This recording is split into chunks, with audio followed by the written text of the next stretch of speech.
Now, today's top stories and Power of 5 weather from News 5. Sponsored by Akron Children's Hospital. Hello, I'm Danita Harris, and here's a look at today's top stories. Some students from the St. Anthony of Padua School are returning for the first day of classes this week at St. Bridget. Today, they'll tour their temporary school during an open house. Padua was set on fire last month and suffered nearly $1 million in damage. The same firefighters who answered the call about that fire organized a donation drive with help from the Holy Name baseball team. The boys assembled desks. They brought supplies to the St. Bridget School. We're a giant team in this diocese, and so yeah, as soon as we could, we got over here and helped out. It seems like every time we turn around, someone's dropping off donations, whether it's books or supplies for the teachers or supplies for classrooms. Investigators are still looking for whoever's responsible for the arson. They are offering a $12,500 reward for information.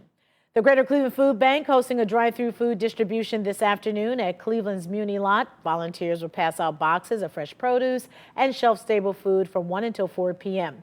Pre-registration is required. You can sign up on the food bank's website, and you'll also need to clear out your trunk to make room for the food.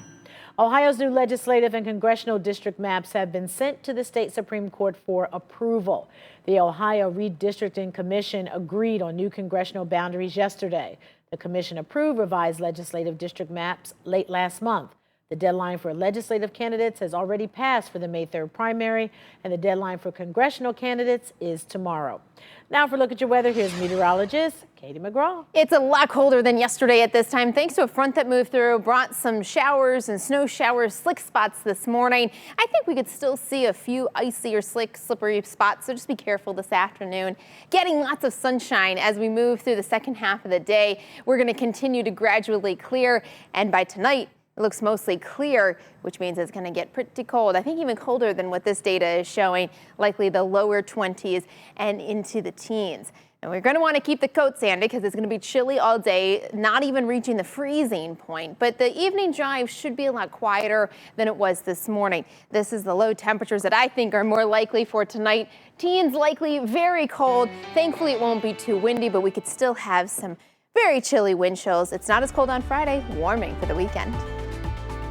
Sponsored by Akron Children's Hospital.